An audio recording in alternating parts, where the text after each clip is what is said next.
On est comme programmé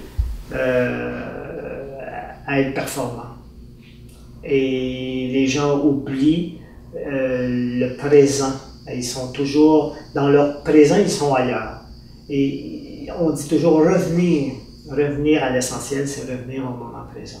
Et aujourd'hui, et on le sait, plus que le monde évolue, plus qu'on demande de la performance. Et aujourd'hui, on a des téléphones, on a des ordinateurs, on est là. On n'a plus de temps à nous, on ne prend plus le temps. La seule vérité qu'il y a, c'est le moment présent. Et on n'est jamais dedans. Observez votre état d'esprit dans une journée, vous êtes vraiment dans le moment présent. Dans les arts, oui. Souvent, dans les arts, la personne elle est bien concentrée sur ce qu'elle fait. Alors, il y a un moment présent important. Alors, elle oublie tout et elle est libérée un peu de toutes ces pensées qui l'amènent dans des angoisses. Moi, j'aime bien une définition de l'angoisse. L'angoisse, c'est utiliser son imagination pour créer des situations qu'on ne désire pas. Alors, les gens sont rendus là en ce moment. Et quand quelqu'un dit ça va mal, on peut le regarder, puis ça va pas mal, parce qu'en ce moment, tout va bien. Okay? Ça va mal dans leur tête, c'est sûr. Alors l'essentiel, revenir à l'essentiel, c'est la présence qu'on a avec le corps, parce que le zazen se pratique avec le corps.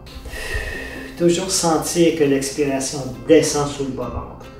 Et voilà, on observe, et c'est impossible d'arrêter de penser.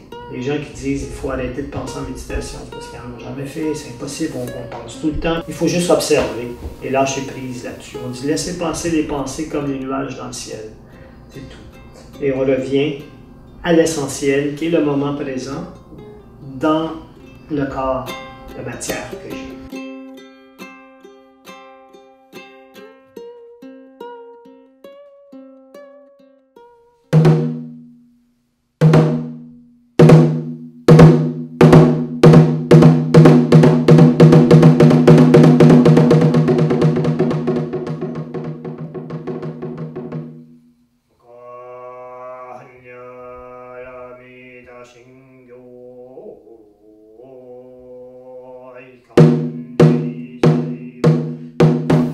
Je viens bien entendu d'une famille qui m'ont laissé une grande liberté. J'ai jamais été étouffé, disons, par les valeurs religieuses.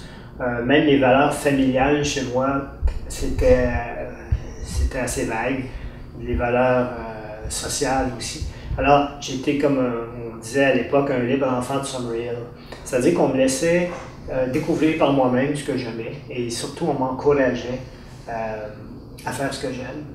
Et effectivement, à l'âge de 10 ans, dès ma première communion, je me souviens que je me posais des questions existentielles par rapport à qui on est vraiment.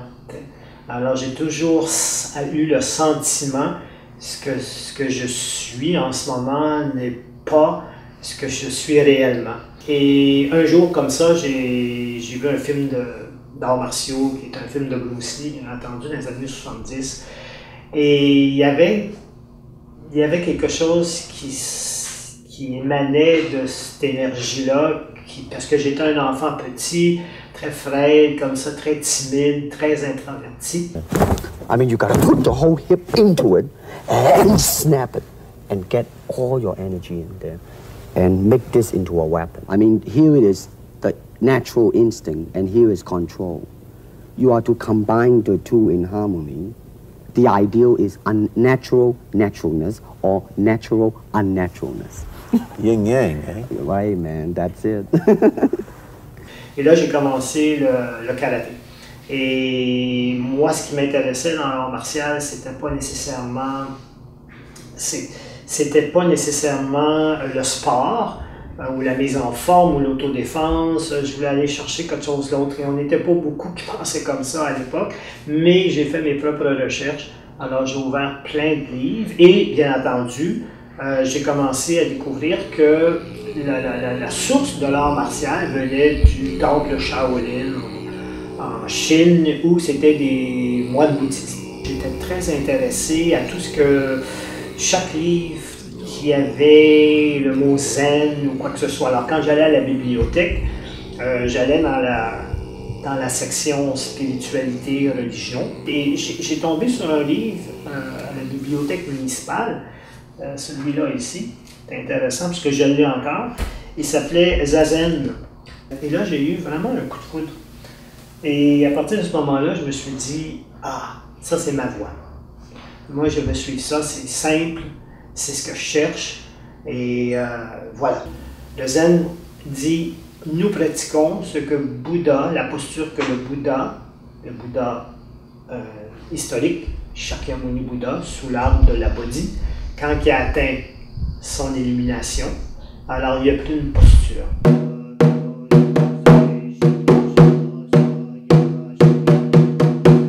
Je crois que les religions traditionnelles occidentales, on parle surtout de la chrétienté, a été mal transmise, tout simplement. Les gens n'ont pas su transmettre comme il faut le message.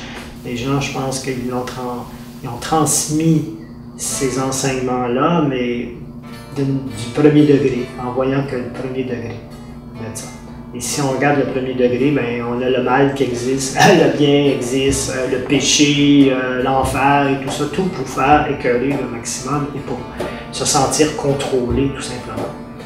Et les gens se sont retournés vers d'autres choses, et c'est bien d'ailleurs. En touchant les philosophies, les pratiques, les religions plus extrême orientales, ben, on va facilement mieux comprendre après nos propres courants religieux qu'on a eus en Occident. Et voilà, ça va revenir. François d'Assise, pour moi, était vraiment le plus près de ce que le Bouddha peut-être pouvait emmener et de la pratique bouddhiste. Alors c'est extraordinaire. Alors il a compris qui il était vraiment. On est tous un petit personnage qu'on pense être, mais finalement on ne s'éveille pas à ce rêve qu'on est en train de vivre. Alors s'éveiller de ce rêve-là, prendre conscience que nous vivons dans une illusion, ce qui est le zen, ce qui est le bouddhisme, alors c'est s'éveiller de ce rêve. Alors c'est connecter à ce qu'on est vraiment. Et de voir la vie tout simplement comme une pièce de théâtre, tout simplement. Alors pour moi, François d'Assise a vraiment eu sa connexion avec tout ce qui était vivant. Et ça, c'est extraordinaire. Ça, c'est l'unité. C'est revenir à l'unité. François d'Assise n'avait aucune peur. Il a choisi l'amour. Je dis toujours, vous avez un des deux. Vous choisissez la peur ou l'amour dans tout ce que vous faites. Si vous n'avez plus de peur, il vous reste l'amour. Et si vous connectez à tout, vous êtes dans l'amour. Alors, pour moi, François d'Assise est dans la simplicité. Alors, il a connu cette connexion-là, donc aucune peur à cette époque-là de manquer quoi que ce soit, d'être malade, de mourir. Aucune peur. Il vivait le moment présent, connecté à tout ce qui était vivant.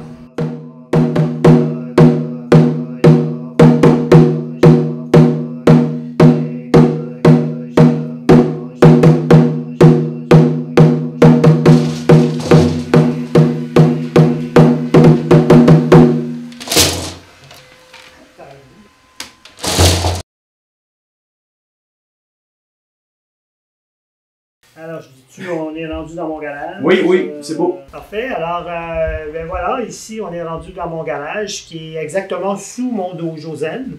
Ici, c'est mon garage, amateur de moto. J'ai déjà eu un club de moto et c'est ici qu'on se ramasse pour faire nos cafés-garages, qu'on appelle. Alors, c'est l'autre côté de ma personnalité, bien entendu, mais pour moi, c'est tout relié. Voilà, bienvenue dans mon garage. Quand on reçoit les vœux de Bodhisattva, quand on est ordonné moine zen, on demande l'ordination Premièrement, on a un nom. On nous donne un nom. Comme moi, on m'a donné un nom, c'est Sendo Taigen. Sendo, qui est le sage de la voix, Taigen, qui veut dire la grande origine. Et on reçoit un Katsumaku. Le Katsumaku, c'est comme le papier officiel, comme quoi qu'on descend d'une lignée de patriarches et de maîtres zen. Et ça, c'est très japonais. Alors, vous avez le Katsumaku comme ça ici. On voit ici le rond vide qui est bien entendu toute la période avant la Chine. Ici, on a tous les patriarches qui ont transmis le zen. Et à la fin, on met notre nom. Je crois que c'est la 92e peut-être génération, si je ne me trompe pas. Vous voyez, puis là, il est signé là, au moine Sendo Taigen, voix du sage de la grande origine. À la Gendronnière, c'était donné le 20 août 1983. Le mot Dieu, effectivement, des fois, il dérange les gens. C'est normal. Je crois qu'on a été étouffés par la religion tellement longtemps. Et pas juste ici au Québec, mais partout à travers le monde. Je crois que le mot Dieu est dérangeant. Maître Deschimelou, mon maître zen, utilisait, c'était le premier que j'ai commencé à lire, qui utilisait cosmos, souvent. Mais il dit, appelez-le comme vous voulez. Moi, je fais juste changer le terme, et souvent, j'utilise l'univers. Je dis, j'ai demandé à l'univers. L'univers m'apporte ici. Si j'avais dit, j'ai demandé à Dieu, tout de suite là, je tombe dans une autre catégorie. Hein? Puis pourtant, c'est juste un mot, mais pour moi, il exprime la même chose. Il n'y a pas de dôme, puis il n'y a pas de Dieu. On ne parle pas de création. Le zen est une pratique, finalement. Alors oui, le bouddhisme, si on le regarde, oui, mais là, il faut faire attention. Il y a des cultures, des endroits où ils ont récupéré Bouddha et ils font des prières là, comme si c'était un dieu. Et pourtant, Bouddha a dit, je suis un homme, là, je suis vraiment comme tout le monde. Je ne suis pas un dieu. Et pourtant, on le récupère. Hein? Les gens ont besoin de ça, ont besoin de sentir, ils ont besoin de créer ça. Mais non, effectivement, par contre, le bouddhisme, étant donné qu'il n'y a pas de Dieu, aucun dogme, alors, bien entendu, on ne peut pas le comparer aux autres religions. Il est loin de là. C'est une pratique. Le bouddhisme est vraiment une pratique. On ne peut pas être bouddhiste si on ne pratique pas. Mais on peut être chrétien sans pratiquer, vous voyez, ça, on adhère à une religion. Mais le vrai bouddhisme, parce que oui, effectivement, d'après moi, il doit y avoir des endroits que le bouddhisme ressemble au christianisme. Non, on est bouddhiste, moi je suis bouddhiste, mais c'est juste parce qu'il est né bouddhiste, de parents bouddhistes. Alors, mais non, le vrai bouddhisme va au-delà des religions. Par contre, on a vu dernièrement qu'il y a eu des problèmes avec des bouddhismes très violents et tout. Et pour moi, là, on parle de religion. Hein. Et quand on va dans le monde de la religion, c'est l'homme qui, pour moi, c'est l'homme qui a inventé les religions. Ça n'a rien à voir avec les messages ou avec la spiritualité. Et chaque religion a un message profond et quand même bien, il ne faut pas le prendre au premier degré. Mais qu'on parle de l'islam, du bouddhisme, du christianisme, des grandes religions, de l'hindouisme et tout, la source est pareille. Pour moi, il n'y a aucune différence. En ce moment, c'est l'ego des gens qui fait qu'en sorte le pouvoir, l'ego, le contrôle, on sert des religions tout simplement. Et je suis vraiment au-dessus de ça. Moi, je regarde ça comme une comédie. Pour moi, le monde est tout simplement une pièce de théâtre. Et j'ai ma façon, j'ai ma spiritualité à moi que je suis bien dedans. Et j'ai pas peur de dire que nous sommes tous créateurs de tout ce que nous faisons. J'ai besoin d'avoir la liberté de choisir entre le bien et le mal. D'ailleurs, il n'existe pas le bien et le mal.